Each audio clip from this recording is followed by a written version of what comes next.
Push-ups? I don't know. Let's find out. Waiting for Zucos, I think is a tab. Pick you. You don't even have a picture. Hello. It's nice to finally see you. How you doing? I just want to start it off with some push-ups, my friend, because I've been waiting.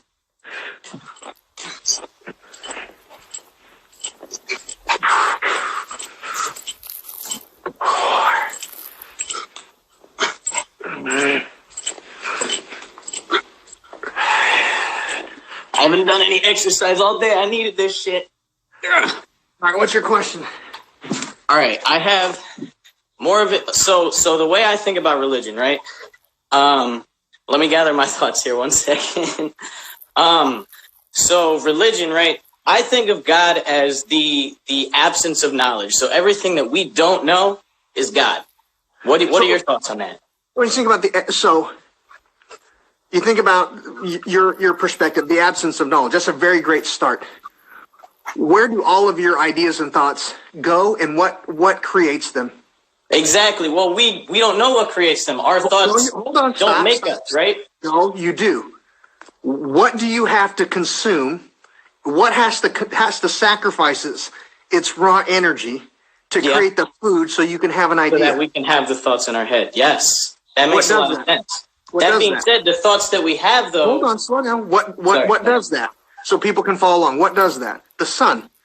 Yeah. Right? The sun in the sky gives you your daily bread, your last supper, and turns water into wine. So you can... The sun in your sky does all the miracles of Jesus, so you can have ATP to grow to actually have biology and humanity and your ideas and thoughts. Now, we know your ideas and thoughts are electromagnetic radiation. They dissipate to one central location. It's a foundation. It's a proven fact of electricity. Right? Yes. Electromagnetic radiation. It's the neurons in our head. That's all it is. And right, once it's done in your head, it has to be grounded somewhere. Now, religions call it a yellow book of light carried by a body of light. Right? The covenant. What is a covenant? A two-way pact between God and all living creatures. What does that covenant have? All knowledge. It holds all the world's knowledge. My ideas and thoughts are electromagnetic radiation, and they dissipate to one central location. And that one central location would have all of humanity's knowledge and all the knowledge of God, because that's how electricity works. Okay. Now, if I wanted to make sure we had an entire religion, or groups and religions dumbed down, I'd make sure they don't know that. I'd make sure... I mean, do you think of common sense isn't so common? My ideas. Well, yeah, because then you want to pit religions against each other, so that our religion's the best religion. Give us the money. That makes perfect sense to me. It's all the same, but here's the thing: it's all the same God. It is, yeah. I've been saying this for so long. I mean, think about this: where did the messengers of Islam appear? In the 7 seals of Revelation, right? Muhammad stated he was in a cave, and an angel appeared in a cloud. That's the 7 seals of Revelation. Now, in Judaism, where does Yahweh appear? In the 7 seals of Revelation, in the bow of a cloud. Christianity, where did Jesus appear? And where does the Bible tell you today you can see Jesus? In the bow of a cloud. Valhalla, in the bow of a cloud. That's weird. Hold the fuck up. You're breaking my brain, Martin. Hold on. Buddhism, rainbow body. The bow of a cloud. Wait, oh man. The Incan and the Mayan, the Aztecan god, the bow of a cloud. The Egyptian gods, the bow of a cloud. Oh man. So going back to the whole knowledge is or the lack of knowledge is God, right?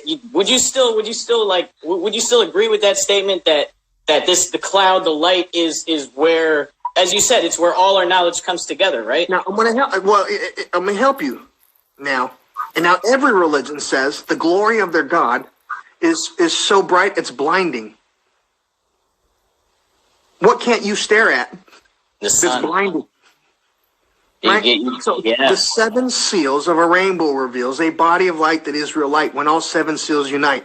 In the covenant, the Ark of the Covenant. And that body of light with a halo upon its head, fiery pillars for legs, lightning for hair, and face of the sun, is blinding to most people. If you don't have synesthesia, you're blind. Now, I tell people, right, I can cure your blindness.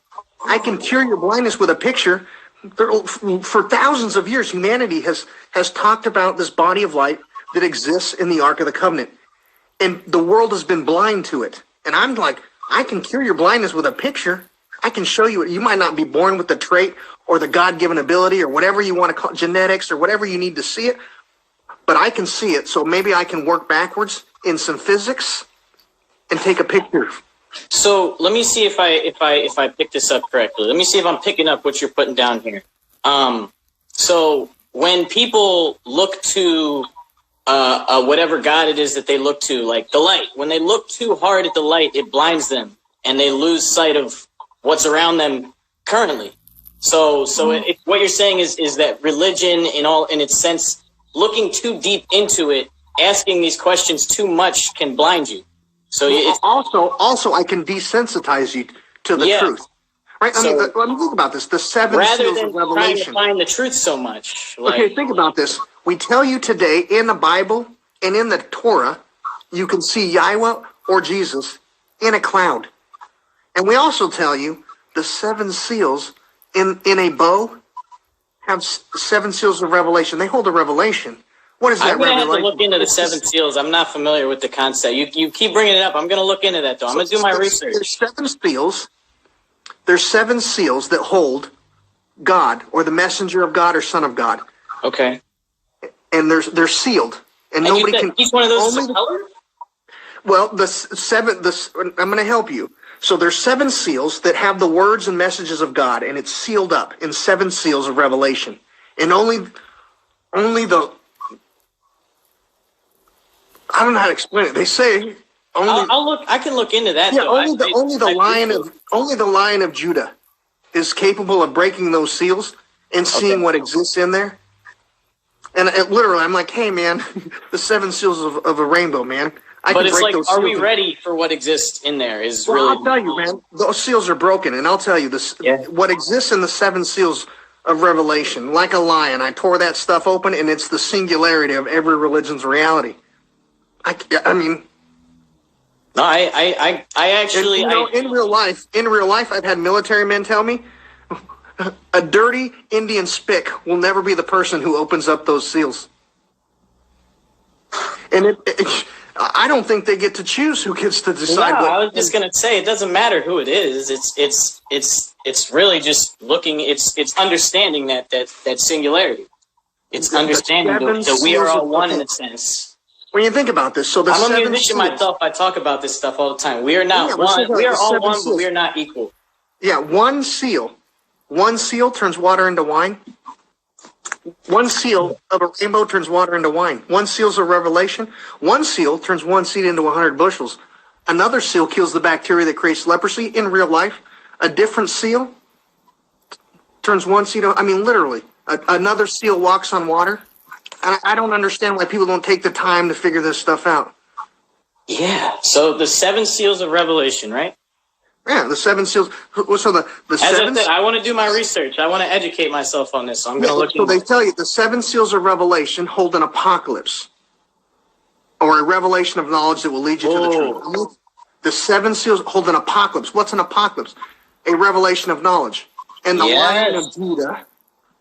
So they're saying that if everyone knows this knowledge all of a sudden, then this world as we know it is done. Well, you think about this. They tell you the seven seals of Revelation hold an apocalypse, and the Lion of Judah will tear those seven seals open and give humanity the apocalypse. It's a fact of reality. Literally, the seven. What is a revelation? Do you worry that the knowledge that you're putting out is going to cause chaos in the world, though, because people are so like they realize that their whole religion is no different than everyone else, and do you think that will create a lot of chaos, and do you think that's necessary? Well, creation is chaos, right? You can't have a spring flower without the seed going through fermentation and causing chaos throughout the ground and destroying an entire microdome of life to break free and try and grab rays of the sun. You cannot have creation. You cannot have creation without chaos. Wow. Martin, I just want to say that I've been following you for a while. I've seen the YouTubers talking about you, and you seemed like just a crazy dude. But like actually talking to you, like you really are on your shit, and I appreciate your knowledge. I'm gonna do what everybody else is doing. Can I get a screenshot? Can I get? Yeah.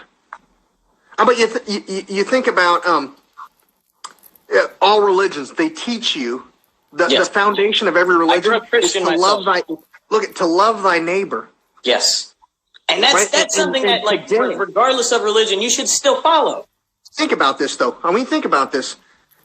The foundation of every religion is to love thy neighbor. And in Christianity, if you try and teach humanity the 7 seals of Revelation, they do the opposite of what their religion teaches. They practice hatred. Yeah, they do. Yeah, they do. Religions breed a lot of hatred.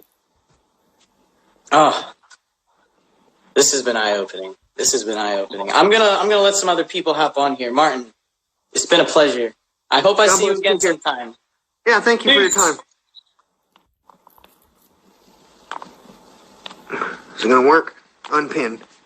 I mean, think about it. The 7 seals of Revelation. What's a revelation? An epiphany.